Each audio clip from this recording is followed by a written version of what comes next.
that are speaking for a while, you want to be able to identify them, right? You'll be like, who the hell is Thomas talking to? Who is that woman, right? Oh, it's Miss Fribble, the photography teacher. So what we like to do is we like to do a lower third text, and sometimes we like to do 2 lines of text for lower thirds. Now, some of you might have found that in the preset menu, but I'm just going to show you how to do the basic text with the basic controls right now, and I'll show you another place. So, everyone found a place where they need text? Yes? Okay. I'm going to zoom in a little bit, Z, just so I can kind of see it a little bit better. Right there. I'm going to hit V. Boop. Right there. And, guys, a little quieter. Thanks. I'm going to use this text tool right here. I'm going to hit T, this little text tool. I can just press T for it, just regular T. I hit T, and that makes it a tool. What's going to happen is, notice when I hover over my picture here, it becomes a different arrow, right? And where I click, that's where the words are going to appear. So I'm going to click. It's going to take a second. So I'm going to click.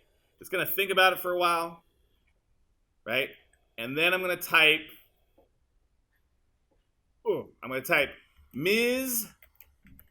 Frivold, and then I'm going to do a second line identifying her. Digital photography.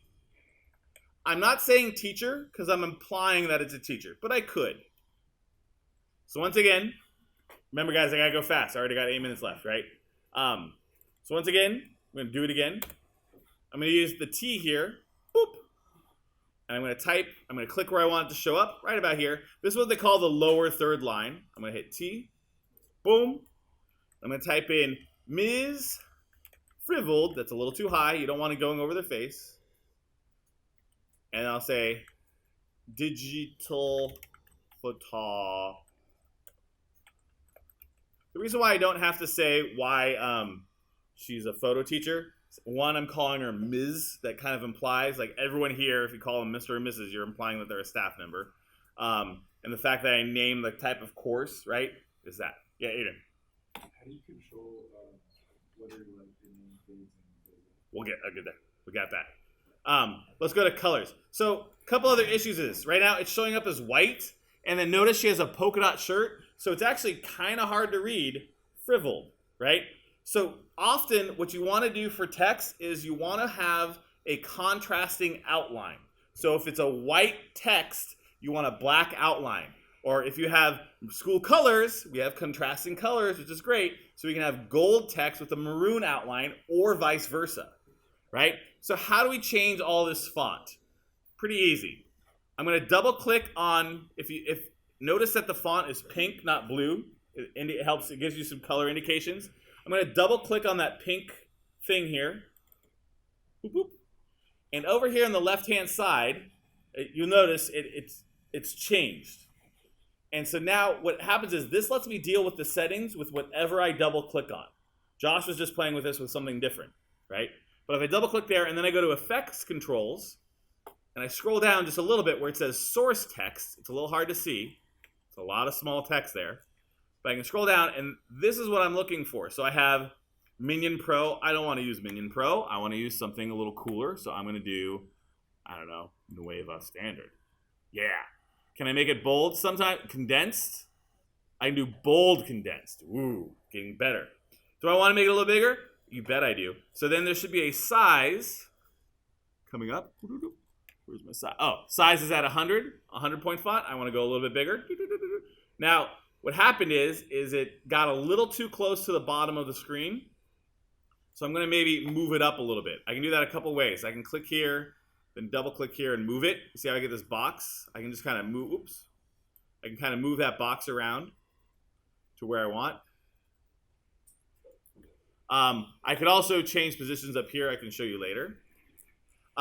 One thing I wanted to show you was tracking and line spacing. So this little icon right here is how close or far apart the lines are to one another. So I can kind of squish digital photography a little closer to the letters. That often helps kind of squeeze the positioning. And then there's also something called tracking, which is the space get over here. Which is the space between the letters. So I can kind of make it get a little bit longer without changing the size. I'm just giving a little more space, which makes it a little easier to read. Right? I'm still not liking the font, but I'm just going to move on because I only got 5 minutes. All right. Right below it is some colors. So if I wanted to change the color, I'm going to go to Fill.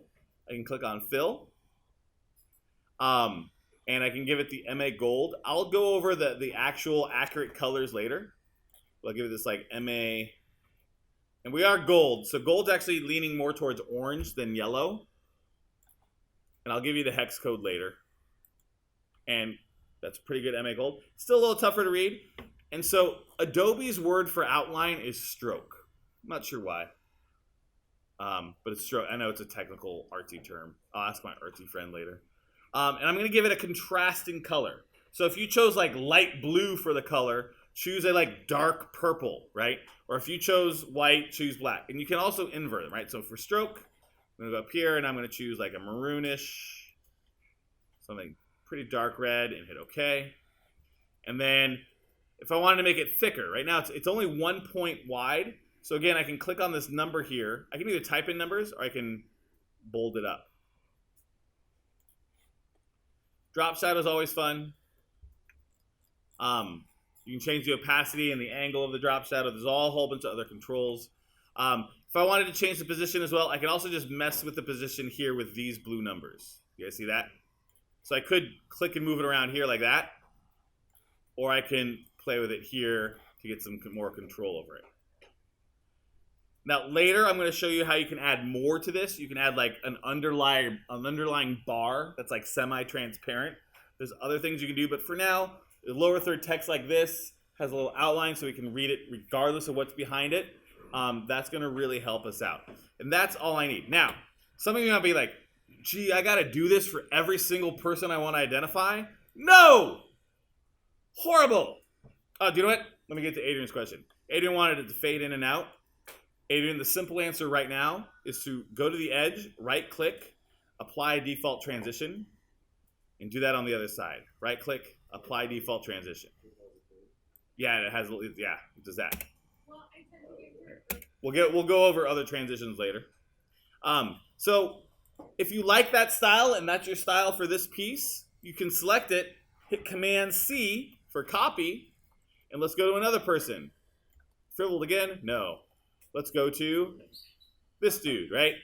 And I'm going to hit Command-V. Oops, it pasted it right over my video. That's not cool. Did you guys see that?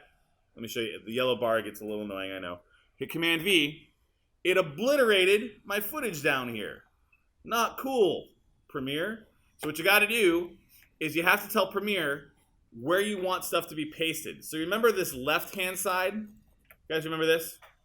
The V1 designator and the A1 designator, or the plugs, the source inputs.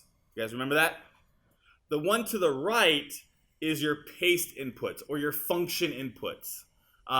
So wherever you want the function of a hotkey to go, like Command-C, Command-V, there's a few other things that we'll learn about later, you have to tell it. So I want that to go to track 3. So I'm going to uncheck V1 and check on V3. And now where I hit paste, it pastes on that level, on that track. Excuse me. Did you see that? So now I don't have to do any of the formatting. Now all I have to do is I have to just change the name. And I'm about to run out of time. So this dude's name is what? No, this dude. Heath?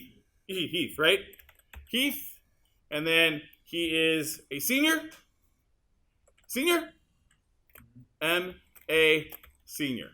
So once you kind of get the color and the look that you like, then you can copy and paste it to other places and just change the words, right? So you don't have to do all that work all over and over again. Copy and paste is great. And I'm out. We're out of time. All right. So go through and add some text. I won't abandon you. I'll float around and make sure you guys got it. And then I'll give you a lot more time to work. Add that text, and then we'll get going. Stop recording.